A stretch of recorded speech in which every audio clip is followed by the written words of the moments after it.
Good evening, everybody. Welcome to the Follow the Process series. In this class, we're going to be talking about one blank text completion. How's everyone doing? Looks like some of you guys woke up early. I believe it's 6 a.m. where you are. Is that correct? You guys love GRE. That is for sure. All right, so we can just jump into this. I'm assuming we have some East Coast people because it's not your bedtime yet. Any East Coast people? Central? Yeah, okay. All right, East Coast is the best coast. That doesn't rhyme, so it doesn't work, right? So, West Coast is the best coast. It rhymes. If it rhymes, it's true. It's a fact. It's science. All right, let's go ahead and jump into this. So, follow the process, one blank text completion. You guys have probably heard me talk about this process ad nauseum, just a million different times. So, to be honest, for a lot of you guys, this is probably just going to be reinforcement, right? You guys will know exactly what I'm talking about. You've heard me talk about this stuff a million times. You've probably practiced it a million times. The strategy has not changed. So like I said, it's just going to be a lot of reinforcement. So let's go to our PDF document about the process. Can everybody see this? Okay, so here we go. So one blank text completion, a step-by-step approach. You might ask yourselves, why are we not doing 2 blanks? Why are we not doing 3 blanks? Because in many ways, while those are the same strategy, they also introduce a little, some other elements that we would have to talk about in a different class. One blank text completion is the most basic. It's where we can refine this strategy the most. So step number 1 is you have to ask yourself a very, very, very important question. I cut off half of the words here. What is that question?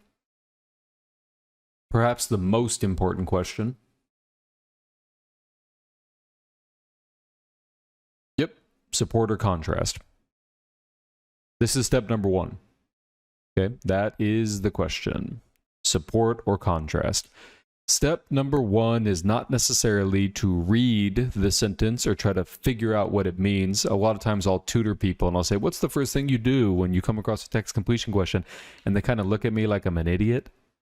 And they're like, what do you mean? What's the first thing I do? I read it? I'm like, yeah, that's not exactly what I meant, right? So the first step is not to read it necessarily. It's to determine whether these ideas support each other or contrast with each other. So instead, determine whether the ideas in the sentence support. We usually indicate that with a positive. Or contrast, we indicate that with a negative, and we do that for what we call the math strategy. I'm sure you guys are familiar with that. This is often easy, believe it or not, because we'll have words like however, in addition, such as, and nevertheless. So let's talk about these words. However, would that be a support or a contrast? Yep, that would be a contrast. In addition would be a support. Such as would be a support, and then nevertheless would be a contrast. So in many cases, it's actually kind of straightforward. So not every text completion question is impossible. A lot of them are relatively straightforward, or maybe the logic is easy and the vocab is a little bit difficult. Okay, so that is step number 1. Does anybody have questions about step number 1?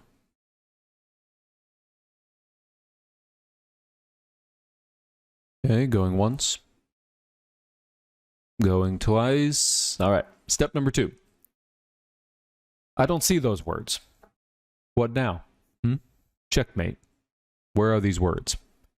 So, have you guys ever come across a sentence where you don't see, it's hard to determine whether it's a support or a contrast? I'm sure you guys have come across a couple of examples, right? So, look again. Step number 2 is look again. Because if you don't see any of those easy words, the sentence might still be a support contrast.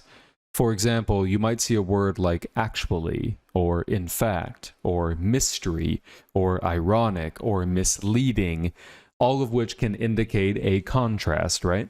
You might also see what we refer to as a time contrast. Have you guys ever heard your dad say, "in my day"? Right? In my day. And then they're going to say something that's like very different than today. Right? In my day, we didn't have any social media. Right? We had to go to the local ball to meet people. Yeah. In my day, we swam to school. That's what. Let me know in the chat box. What are some things that your parents say in my day when they hearken back to the past? I'll read them out loud. So number one, in my day, we swam to school. Okay, that's a good one. Any more examples? In my day, I didn't have a cell phone. Yep, that's true. Okay, no one's really playing my game. Okay. Oh, here we go. Oh, a bunch of them just came in. In my day, I walked kilometers to school. In my day, we didn't eat fast food. That's probably true. In my day, we walked miles to school. So it seems like a lot of our dads are saying the same thing, right? In my day, I wish I had what you have now. Yeah. In my day, we didn't have money. In my day, I walked through 5 feet of snow uphill both ways. How is that possible, Dad? Eat your vegetables. So as you can see, whenever we talk about the past, we often indicate a contrast. So that's another way that you might find a contrast in the sentence. What if you don't see any of these words whatsoever? Then it's probably a support. If you just see 2 sentences back to back, there's a period in the middle, and you don't see any words like ironic or mystery or misleading or anything like that, it's probably just going to be those 2 sentences support each other. In the GRE, will it ever happen where you have 2 completely unrelated sentences? Would ETS ever do that to us? No, it's either going to be supporting ideas or contrasting ideas. Okay. Any questions about this one?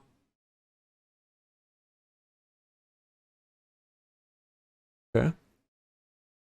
All right. Whenever I teach classes in the afternoon, it's like so quiet. I'm just like talking to myself. Interesting. Something about the afternoon. Yes, something about the afternoon, the afternoon hours for America. Class just gets super quiet.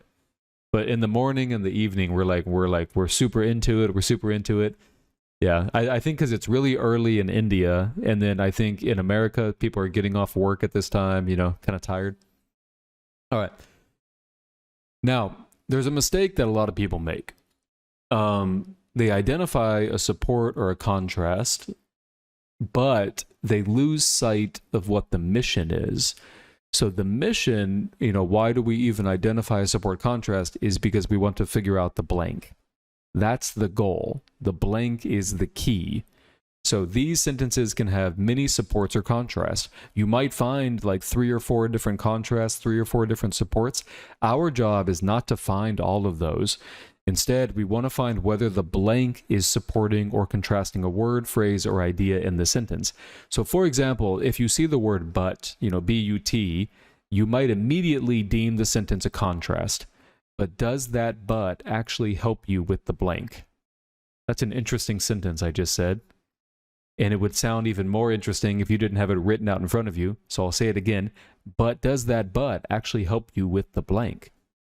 Maybe not, right? So you actually have to make sure you're determining support contrast for the blank, not necessarily going down kind of a rabbit hole that leads you astray. All right, any questions about this one? We'll look at a couple of examples to maybe show you what I mean here. Okay. Now, in some cases, there will be no support or contrast. Okay? It happens. In some cases, not frequently, but not necessarily that rare, you might not use the support or contrast strategy at all, and what we deem the math strategy might not work. So what do we do in this case? We might have to apply one of our more niche strategies, some of them being previously referenced, some of them being grammar strategy, panic strategy, block of 4. Any volunteers walk me through kind of a brief summary of these strategies? Any volunteers? Next week, I'm going to remind myself to not put a class at 5:30 p.m. Here, let me take a note real quickly. Do not schedule a class for 5:30 p.m. Okay, got it. All right, here we go. Let's go to Harshita. Hey, Harshita, how you doing? I'm doing good. How are you doing? Pretty good. So what do we mean by previously referenced strategy? So basically, before a word, there may be a pronoun Mm-hmm. like his or her or this.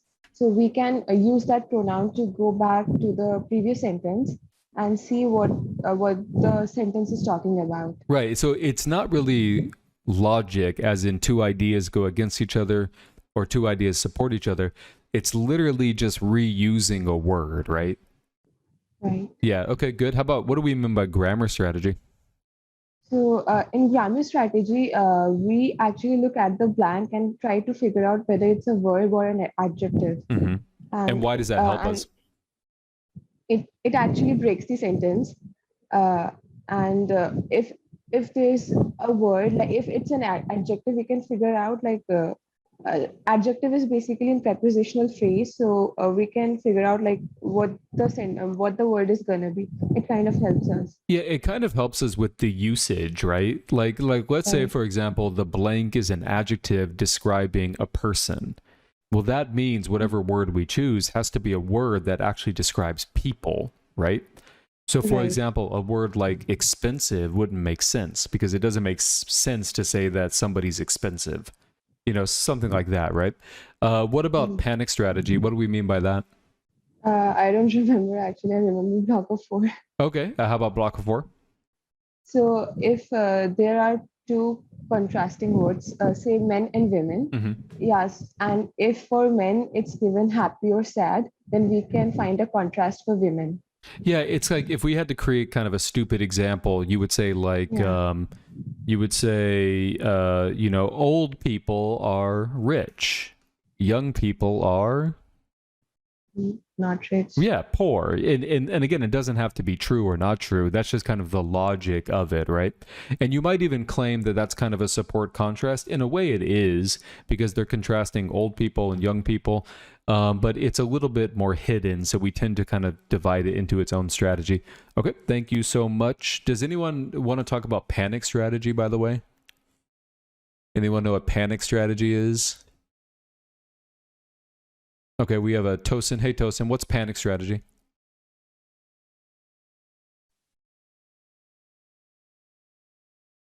Hey, you there? Hello. Okay. I think you're trying to illustrate panic strategy by not talking, which is pretty clever. Pretty clever. That's a good that's a good use of the panic strategy. So panic strategy is when you're presented with a text completion sentence, the answers, the actual correct answer is more often than not just going to be related to one of the ideas in the sentence. Like, let's say, for example, you have a sentence about lying, mendacity, and you have no idea what the sentence is saying. It's just like the most confusing sentence you've ever read. And you see one of the answer choices talks about honesty or talks about lying. You can choose it. It's actually a pretty good guess because most of the time, the correct answer is either going to be a synonym or an antonym of something in the sentence, even if you don't understand the sentence. Okay, so does everyone kind of have a brief rundown of what we mean by these four strategies? Previously referenced grammar, panic, block of four. Question from Aryash. Hey, Aryash, what's up? Hey Greg, how are you? Hey, good. How are you? Good. So I had a question regarding block of four. Sure. So you earlier mentioned in the example that in my day and so and so. So can we use that in the same as block of four? Yep. Like in my Exactly. day.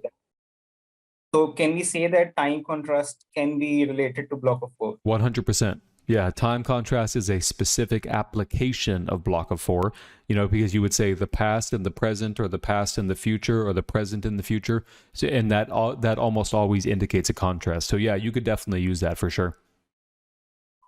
Thanks. Yeah, like, for example, when I was in high school, a TI-83 graphing calculator cost $125.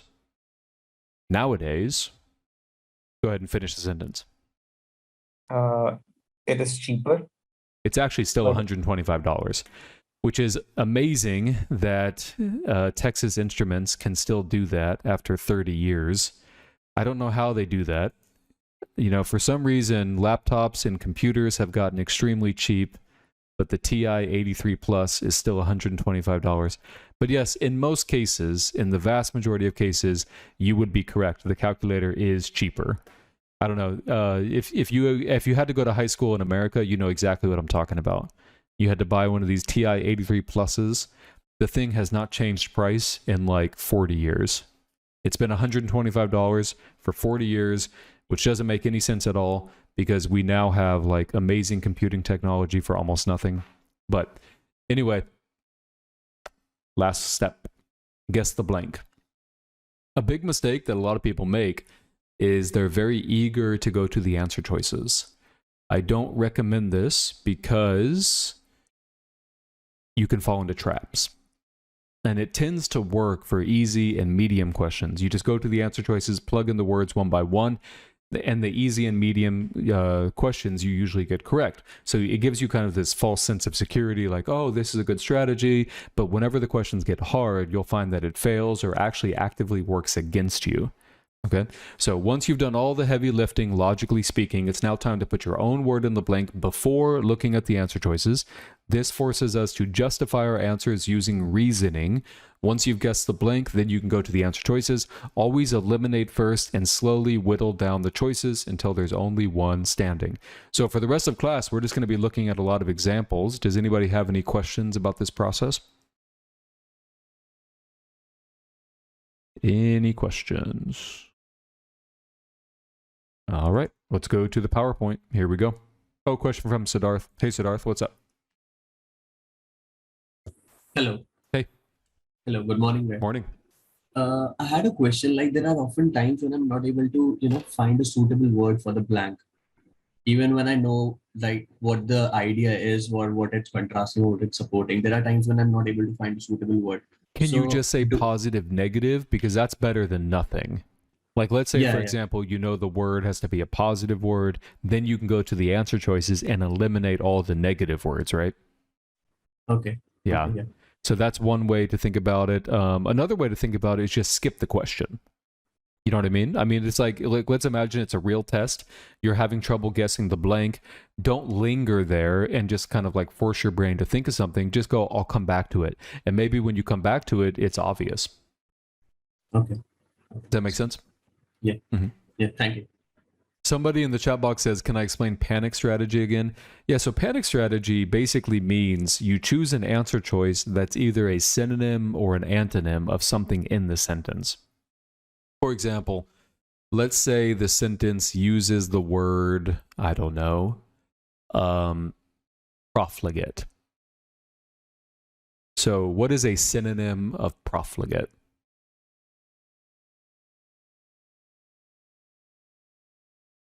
Yeah, extravagant, wasteful, spending too much money, something like that, right? What is an antonym of profligate?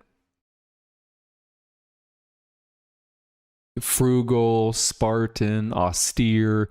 So let's imagine you see the word profligate, but you just do not understand the sentence at all. You just have no idea what the hell it's talking about.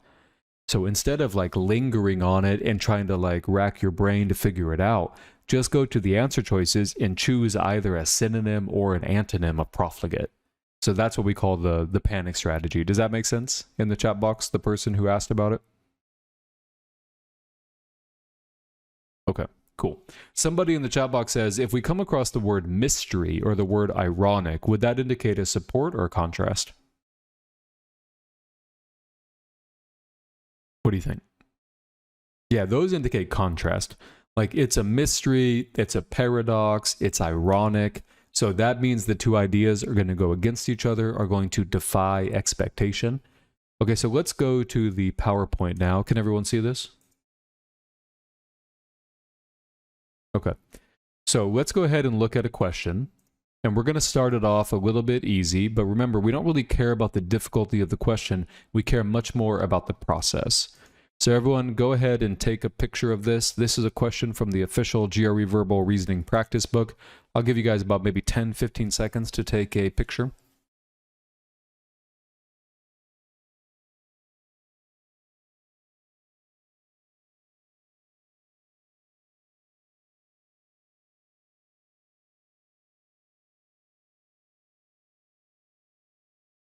Okay, ready? All right.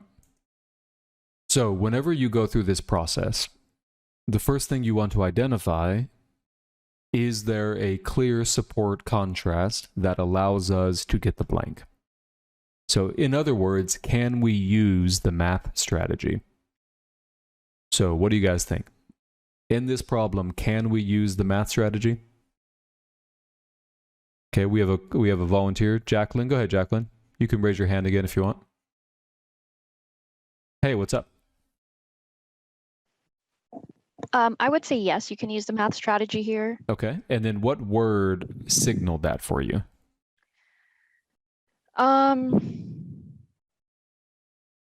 Even as the economy struggled. Well, remember, that's the whole idea. If you just had to identify one word or two words that indicate a contrast, what do you think it would be? Even? It's not even, it's actually even as. Even as. Yeah, even as. Because if you just have even alone, it can often indicate a support. But in this case, even as is going to indicate a support or contrast. A contrast. A contrast, yeah. Very good. Okay, thank you so much. So now that we've identified that this is a contrast, we can set up our rationale. So what we do is we put even as in the middle, and we look at the first idea. The first idea is going to be on the left-hand side. So the first idea is the economy struggled. Is that a good thing or a bad thing? That's a bad thing. So economy goes down. Now, we give that a negative sign, and then over here, even as has a negative sign as well. And this is why we call it the math strategy. What's a negative times a negative? It's a positive. Does that mean that the blank is positive? Not necessarily. It means that idea number 2, which we'll call second, is positive. So all the way here. Now, in some cases, especially easy questions, the blank matches the idea. So in this one here, is our blank positive?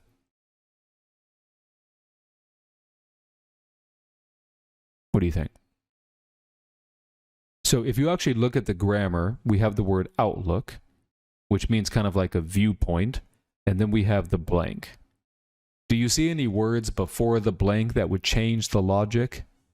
Like not, or no, or little, or few, or rarely, or hardly? No.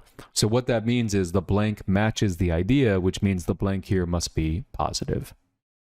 Okay, so now we go to the answer choices. We can just leave it as positive if we want to. We can just leave it as positive. But remember, we're not looking for the right answer. That's a bad way to do it. That's a good recipe for like a 155. Hey, I would be happy with a 155. Then great, by all means, do that.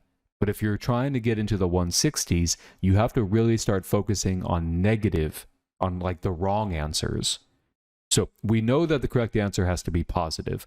So look for anything that's not positive and eliminate it. So let's start with E. Would you say E is a positive word? No, that's not a positive word. Okay, what about ambivalent? Ambivalent is not a positive word. What about equivocal? Also not a positive word. And those are synonyms. Can you have 2 correct answers here? So we can eliminate this for 2 different reasons. Right there. Sanguine, is that a positive word? Should I choose it? Not yet. Remember, skip. Skip it. And then finally, A, arcane. Is that a positive word? No, it is not. So our correct answer is sanguine. Right there. So that's the process, everybody. And this has to be developed like muscle memory. You know, you might be thinking, wow, this is a lot of work for one correct answer. Well, yeah, it's a lot of work when you don't practice it. If you don't practice the process, it is a lot of work. And you might counter and say, I can just put these words in the sentence one by one and see obviously that it's sanguine. Yes, but again, that'll work on the easy, maybe even the medium questions. But when it comes to the harder questions, you do have to have a process. So what does sanguine mean? It means optimistic. Do we have any questions about this process? Hey, Roman, what's up? Hey, Greg. Hey. Yeah. So for me, like I tried using math strategy initially, but What was you know, that? I What was that? Just curious. what? That noise outside. What was that? Oh, it's just vehicle. Sorry? It was just vehicle. A what? Truck maybe. Oh, a truck. Like that was the truck's horn? Yeah. Oh, okay. I gotcha. Okay. Yeah. Okay. So I tried implementing the math strategy, and I didn't really know what the even as gives me a positive or a negative. So I tried using the comma after the Beautiful. outlook. Beautiful. So what Romin is saying here is that there's more than one way to solve this problem. So he said, I didn't recognize the contrast, which is okay, because sometimes ETS and all of their benevolence will give us another way to solve the problem. So if you look after the word outlook, does everyone see the comma? Does everyone see that comma? Does that indicate a support or a contrast? That indicates a support. So we put the comma in the middle. Now, in this case, we have the first idea and the second idea. Do we want to look to the first idea or the second idea? We want to look at the second idea. And the second idea focuses on what kind of mood. Is it a positive thing or a negative thing? Well, let's read it. Saying that technology was allowing businesses to make deep-rooted improvements. Sounds good to me. So to me, that is a positive idea. This is a positive, this is a positive times a positive is a positive, which means this also has to be a positive thing, and we go through the same process. We say this is negative, these two words have the same meaning, they can't both be right, arcane is also negative, correct answer is B. So yes, to answer your question, you are absolutely correct. You could have used the comma, no problem at all. Cool. Any more questions, guys? Okay, let's go ahead and look at another one. Okay, here's another one. So everyone, 10 to 15 seconds again, please take a photo. This is also from the official GRE Verbal Reasoning Practice Book.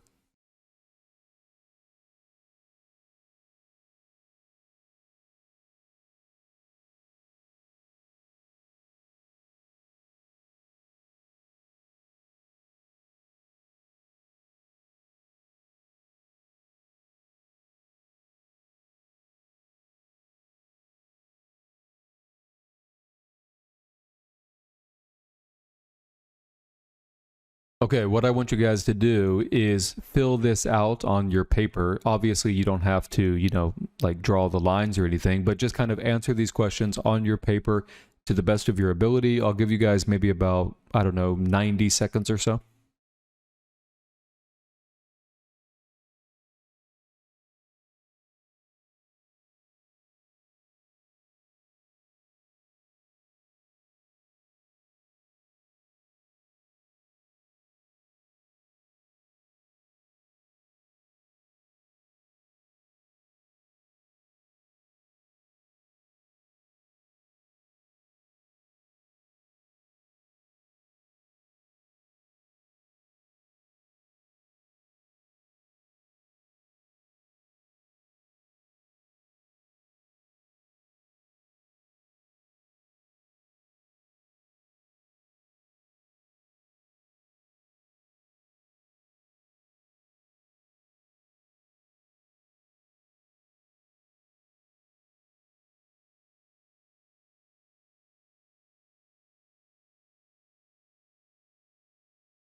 Okay, can I take a volunteer? Does anyone want to kind of walk through this process? Anyone open to that? Let's go to Krishna. Hey, Krishna, how's it going?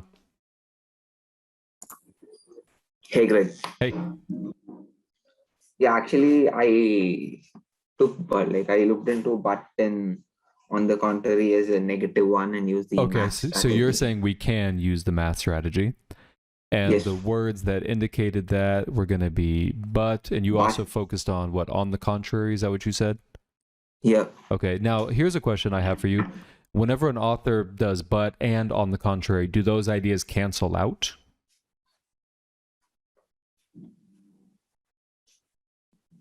Hmm. What do you think, Yeah. Krishna? No, Okay, so why would an author do that then? What do you think? I think he's just wanting to emphasize on that Yeah, particular it seems like the statement. author's just kind of repeating himself or herself to emphasize it, right? Yeah. Okay. Yeah. All right, so we put the word but in the middle. That is a negative. Do we look left or do we look right? We look to the right. Okay. And what does it say? I mean, it says a lot of stuff. So tell me what is like the main idea. Yeah, the seldom produce, not often does it produce. Seldom produce. Okay. And so the opposite of that would be what? Yeah, so that is more like not often. So they're easily swayable. They're usually easily influenced, is what I put as a word. I disagree with your logic a little bit, because if you identified the key idea as seldom produce, then the opposite of that would be produce. But that's not what you said. You know what I mean? Yeah. Yeah. All right, so let's do this again. Now, I'm not saying your answer is wrong. I'm not saying your answer is wrong. Okay? The method I'm might saying not the be process foolproof. took some shortcuts, right? Yeah. Okay. Yeah.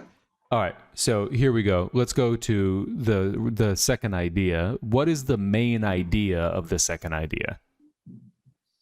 That usually mass communication does not influence the people. Yes, It there does we not- go. So no influence, right? And then what phrase tells you that? Like, what phrase says there's no influence here? Yeah, the mass communication, like seldom produce marked change. Exactly. So they don't change people's attitudes or people's actions. Exactly. So the opposite of that would be it does influence, right? Now, keep Yeah. in mind also, because again, you're doing a good job, but keep in mind, this is the idea, right? Not necessarily the blank, because we have this blank that has to, whatever word we put in here, it has to match that the people are influenced, that change does occur. So what Yeah. word would you put in the blank to kind of convey that idea? I put in the option C, susceptible to. No. Remember, we don't want to look at the answer choices. Okay. Yeah. So like if you had to choose a word from your own kind of vocabulary, what word would you put here about kind of change and influence? They were swayable, like easily Yeah, influenced. swayable. I like that one. Yeah, that's a good guess right there. So the people are swayable. Now, when we go to the answer choices, we don't want to look for the right answer, at least not initially, right? Yeah, elimination. Yeah, so let's start at the Eliminate the bottom. option. Coping with, what does that mean? No, the coping with is more like they're trying to get or reach that thing. That is exactly not what Yeah, we're coping with looking. means like dealing with something, right? Okay, D? Yeah. D is unimpressed. Whether they're unimpressed, they're not unimpressed. Yeah, that's just off topic, right? Yeah. C? Susceptible to looks good, but you're not Skip it. focusing on that Yep, skill. skip it. Scornful is more like bitter and harsh. Yeah, it's- but we it don't have wasn't any more evidence harsh. that we are they're not, bitter, we are not right? looking for that. Yeah, we don't know that. And then unaware is also more like off topic. It's not that they're unaware, they're aware and they're swayable. So that is not matching with a main idea. Yeah, you're and looking believe it or for. not, this is actually a trap answer. Because, ETS is really good at this. You might think, oh, if they're influenced by the propaganda, then maybe they're not aware of it, right? Yeah, but that's more like What do we call that? Whenever somebody engages in that kind of rationale, what do we call that? it's more like storytelling. Yep, we and call they're that not very- storytelling. Yeah, so, if Right. someone's being influenced by the propaganda, they're probably not aware of it. That is what we call storytelling. Storytelling can really hurt our verbal scores. So make sure you really stick to the logic. So that's going to be wrong as well. And the correct answer is C. Thank you so much, Krishna. Thanks, sir. Yep. Now, like I said, this is it's not a tedious process, but it's also not like a super slow process either. But the good news is the more you do this, it becomes like muscle memory. It just becomes almost something you do without even thinking about it. All right, does anyone have any questions about this process? Okay, let's go to Anmol. Hey, Anmol, what's up? I'm sorry, I raised my hand for that last question. Oh, okay, sure. What's up? No, like for helping out with the question. Oh, you mean to volunteer? Okay, I got you. Uh-huh. Let's go to Aritro. Hey, Aritro. Hi, good evening. Hey. Yeah, so I have a doubt. Like, if, for example, in there's two contrast word, but and on the contrary are Right. given, but I use this math strategy as like on the contrary and seldom. So two negatives we get positive. So that's why I got to substitute. Is it a correct logic or No, is it? it's. wrong? I mean, it's logical. It's just not correct with what an author's doing. Whenever an author uses the phrase "but" and "on the contrary," the author's just doing that for effect. You know, just for emphasis. They don't cancel out. Okay, so I thought that was two negatives, so that's why I thought it was maybe making sense to positive sentence. Yeah, again, it's very logical. I'm not saying your analysis is not logical. It is logical, but it's not what the author's doing here. The author, like I said, is just kind of emphasizing something. That's all. Okay, let's go to Diraj. Hey, Diraj, what's up? Yeah, I had one doubt. Like, do you read the sentence and decide on the strategy and the division words? I and think the typically rationale, what I or ju- do, you- yeah, what I do is I look for the division first. So I just assume that everything's math strategy. Now, it's not always math strategy, but that's my assumption. My assumption is this is going to be a support or this is going to be a contrast.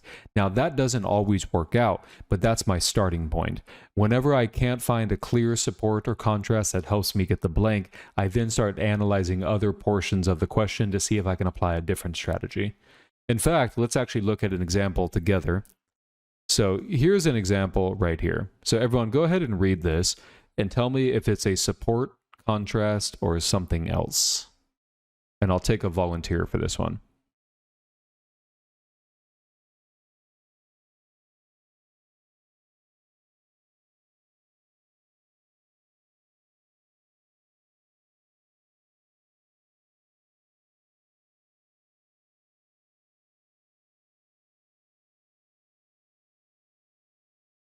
All right, let's go to Annie. Annie, what do you think? Hey, Greg. Hey. I think it's a contrast. Okay, because of? It says although. Okay, although. And then we have obviously two ideas. So the first idea and the second idea. Do we want to look at the first idea or the second idea? The second idea. Okay, and the second idea, what does it say? Kind of like read it and then rephrase it for me. Okay, so it says this prescription's negative environmental side effects are becoming a concern, which means that it's not a very positive effect on the environment. Right, it's a problem, right? Yeah, it's an issue. It's an issue. And then, of course, this is a negative, which means this entire idea has to be a positive, right? Right. So what word would you end up putting in the blank? I'd go with panacea, a cure-all. Ooh, you're skipping the process. Unless you actually guessed panacea. I mean, I just guess went with, I didn't guess it. I went with, if it's an issue, then... Right, you went to the answer choices, right?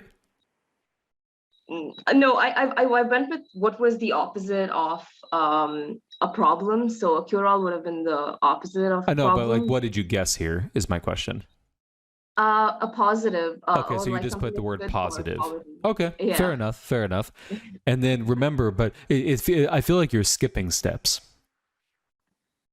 Yeah. Or maybe you just did it pretty quickly. It's possible. It's possible. You could be doing it pretty quickly. But also remember, it's not just determining what this is. It's also focusing on the wrong answers. Okay. Right? Okay. Yeah. So if this is a positive, what words would I eliminate? Culprit. Culprit's out.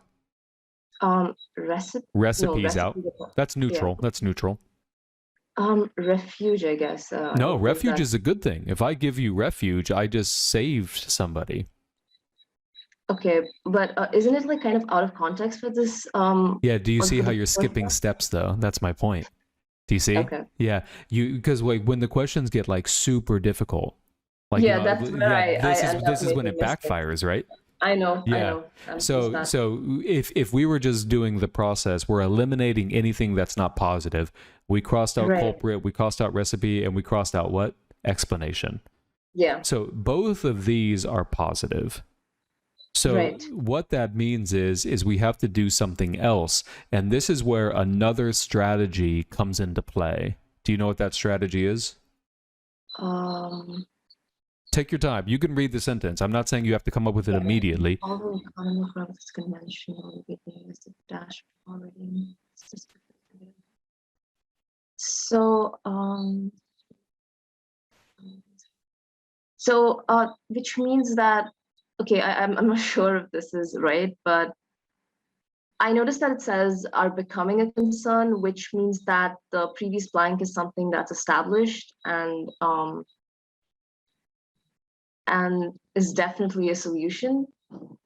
So. Not exactly. Again, I don't want to say your method's too wrong because you do have the right answer. Right. So I'm not saying that you don't have the right answer, and I'm not saying like, oh, that was bad or that was terrible. But let's actually do this together. Okay. Going by just the logic, we know the blank has to be positive, right? Right. Okay. The problem is we have two positive words. And, and we could just plug them in and go, oh, C sounds better. But that's not a great way to do this. So yeah, I know. What we should do is, first of all, identify this word, this. Okay. That means that whatever comes after it has already been mentioned. So we call this previously referenced. Referenced, got it. Yeah. Okay. And then what is a prescription? A cure-all. It's a medicine, right? Yeah. It's a medicine, something a doctor prescribes, right? So what would be the better choice in that case? Panacea, the option C. Yeah. Now, there is another reason. So let me call another volunteer. There is another reason why refuge is wrong. Can anyone tell me why? Any volunteers want to tell me why refuge is wrong? So we know panacea is correct because it's a synonym with prescription. But let's go to Ronaldo. Ronaldo, can you give me another reason why refuge is wrong? I used the grammar strategy. Yes. Okay, tell me why. And it doesn't sound right.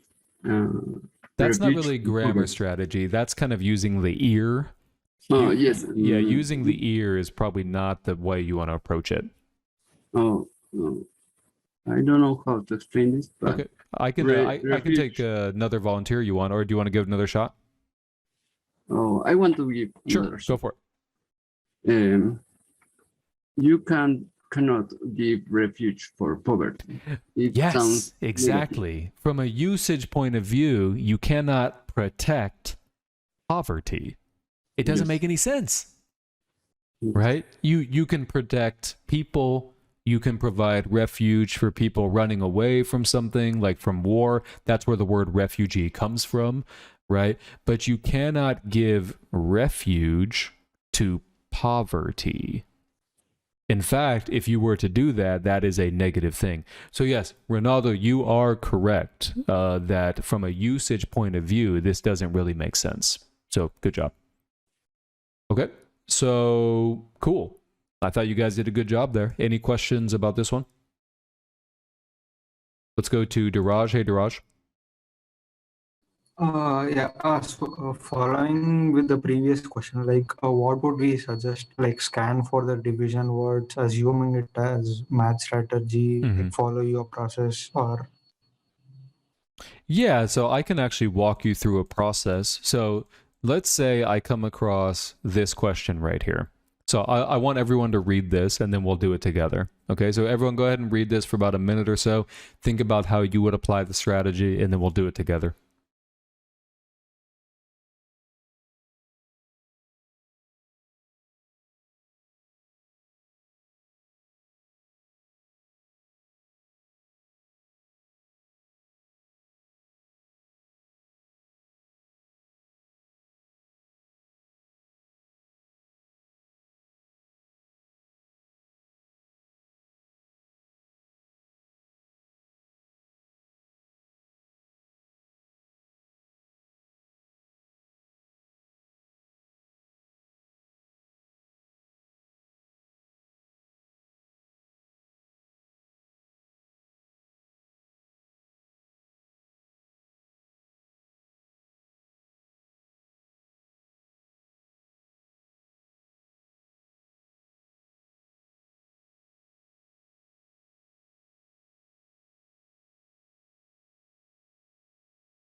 All right, so I come across this question, and the first thing I want to determine is whether it's a support contrast and whether that actually helps me get the blank.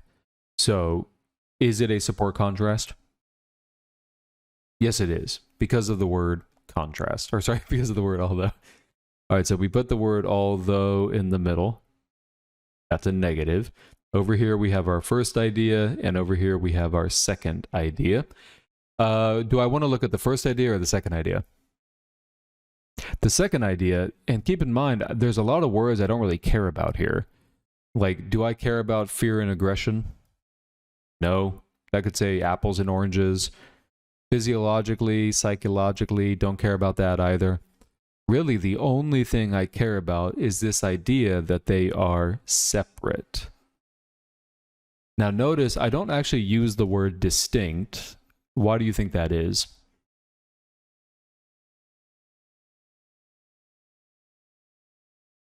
Because if you can rephrase something, that indicates comprehension, right? If you force yourself to rephrase something, it indicates comprehension, right? If you don't speak English as a native language, you can do this all the time in your own language, whether that be Spanish, Chinese, Portuguese, Japanese, French. You have the ability to rephrase things and say one idea a million different ways. That's an indication that you're very good at the language. So what I like to do is I like to force myself to rephrase stuff. It's kind of a good habit. Now, we go to the first idea. What's the opposite of separate? Well, the opposite of separate is together. And so that means this entire idea has to be together. But keep in mind, we can't forget usage strategy. We have a blank and we have the word states. So what I want to do now is I want to put a word here that indicates that these states are together. I could use the word together if I want to. I could use the word connected. I could use the word related, etc., etc. Now remember, I go to the answer choices here and I look for wrong answers. Transitional states. Well, if they're transitional states, that means there's no boundary. And if there's no boundary, they are connected. So should I eliminate it or skip it? Skip it. Skip it. Right? Partial states, does that mean connected? No, that just means incomplete. Exceptional states, does that mean connected? No, that just means different or anomalous. Serious states, like serious business, just way off topic. Simultaneous states, does that mean that they're together? Yes, it does. Think about it, same time, right? Same time, at least same time, right? So now I have a decision to make. This is what we call a 50-50. 50-50s. Don't necessarily look for the right answer. Look for the wrong answer. Do we have any evidence whatsoever about time? Does it say they occur at different times? Like one after the other, or in sequence, you know, like first, second, third? The answer is no, which means I don't have any evidence to keep simultaneous, so that is out. So the correct answer is E. Any questions about this one? Any questions? Diraj, you have a question? Hey, Diraj. I didn't quite understand the difference between simultaneous and transitional. Well, transitional states means no boundaries. So for example, if you have kind of like a clean transition from one to the other, so imagine we have fear right here and aggression right here. So the second idea is that they're what? Together or separate? Together. No, the second idea right here. Sorry, separate. Yeah, they're separate, right? The first idea, transitional states, means that we have things in the middle connecting the two. Transitional states. So do you see how now they're connected? It's like a bridge. It's like a bridge connecting fear and aggression. So that's why the correct answer is E. Now, if you're asking why is A wrong, A is wrong because we don't have any evidence about time. It doesn't say that they occurred one after the other in terms of time, etc., etc. Srinath, hey Srinath, what's up? Hey Greg. Hey. My question is in TC questions, how to tell whether you're telling yourself a story or not? So notice what I'm doing here. I'm staying as close as possible to the passage. I'm using the definition of transition, number one. Number two, I'm eliminating simultaneous because the passage has nothing about time. So my advice would be as close to the passage or as close to the word of Zeus as possible. Thanks, Greg. Yep. Question from Siddharth. Hey, Siddharth, what's up? Hey, Greg. Hey. So I did get the correct answer, but I'm not sure if my methodology is correct or wrong. Sure. So I did choose distinct, but I chose unique as its word, as its synonym. I chose unique as the yeah, synonym. that works. Unique, separate. I would say that works. Yeah. So I reduced the answer choices. I put in a word that would be like something like that is not unique, that is different, or right. That's so. I narrowed down my answer choices to partial and transitional. Now I didn't choose partial because I thought that states would not be, they won't be partial or they won't, Sure. So I chose transitional, but I'm not sure if it's the correct way to the only approach thing this that's I find a little bit odd about the logic would be eliminating simultaneous, serious, and exceptional, but keeping partial. Because I thought it would be opposite to unique. Because I don't necessarily think partial is the opposite of unique. Yeah, but I mean, you got the right answer.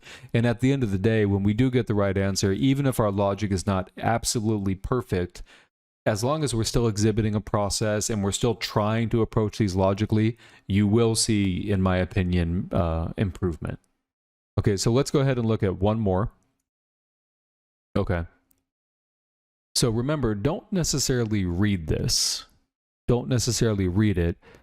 We'll just do it together. Actually, I'll take a volunteer. Does anyone want to do this one together?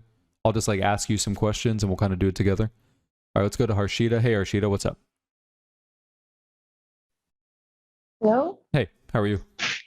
I'm good. Okay, do you see a division word? Yes. What? Which one? Whereas. Whereas, yep. And does that indicate a support or a contrast? A contrast. Okay, so we put a negative. Do we look at the idea to the left or idea to the right? Idea to the right. And what does it say? Try to rephrase it for us. So religion is like a main thing. Yeah, very important for this person, right?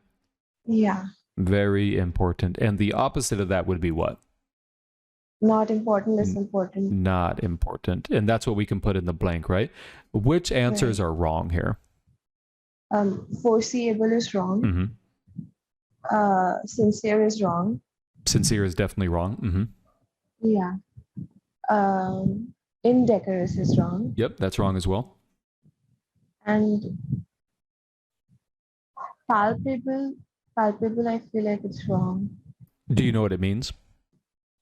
Not exactly. Okay, so we'll put a question mark. We'll just put a question mark. Do you know what incidental means? Incidental, it's very close to not important. Okay, so in this case, even though you don't know the meaning of palpable, you have a 50-50, but you know incidental is very close to not important. So what should you do here? C. Yeah, choose C. Now, palpable, what it means is able to be seen or able to be touched, which is not even close to not important, right? Yeah. Yeah, exactly. So, yep, that was a very good process. Very well done. And the correct answer is C, incidental. All right, guys, I'll wrap it up here. Does anybody have any questions, closing questions? Hey, Tosin, did you get your mic working? Yeah. Hi, Greg. Hey, Am what's I up? audible? Yeah, you're audible. Okay. My question is, at what point do you know when to look left or right? So that depends on the blank. So good question. So when I identify whereas as the contrast word, if I look to the left, I have this blank right here, right? Which I want to avoid in the beginning. But if I look to the right, notice there's no blank. See that? Yes. Yeah, so that's how you determine whether to look at the first idea or the second idea. Oh, okay. All right. Cool. Awesome. Yep. Thank you. Yep, no worries. All right, guys. Like I said, if you have been with the GregMAT platform for a long time, probably none of this was new information. Somebody says, what is storytelling? Storytelling is when you find yourself saying, if this happens, then this happens. If this happens, then this happens. I'll give you guys kind of an example here. Well, think about it. If you are super interested in religion, but you're not interested in the church, it's kind of rude, isn't it? Isn't that kind of rude? Correct answer is D, indecorous. So do you see the danger of storytelling? You can talk yourself into anything, right? You can talk yourself into anything. So that's why storytelling is so dangerous. So if you ever find yourself using the word like if or then, in many cases that will indicate storytelling. If this happens, then this happens. If this happens, then this happens. So I would advise you to try to stay as close to the sentence as possible. Okay, let's go to Harsh. Hey, Harsh. Hey, Greg. I have a question on the previous last question. Yep. So I thought I chose option A because I thought the option E is talking about time. So like transitional means like from one point of time. Not necessarily. Transition can also mean from one place to another place. So it doesn't always have to indicate time. I think we lost Harsh. Yeah, I understood. Okay, cool. Okay, everybody. I hope you guys had a good class. If you are on the other side of the world, have a wonderful day. If you're on the East Coast or in the United States, enjoy your evening, everybody. Go relax, and we'll talk to you guys later. Bye-bye.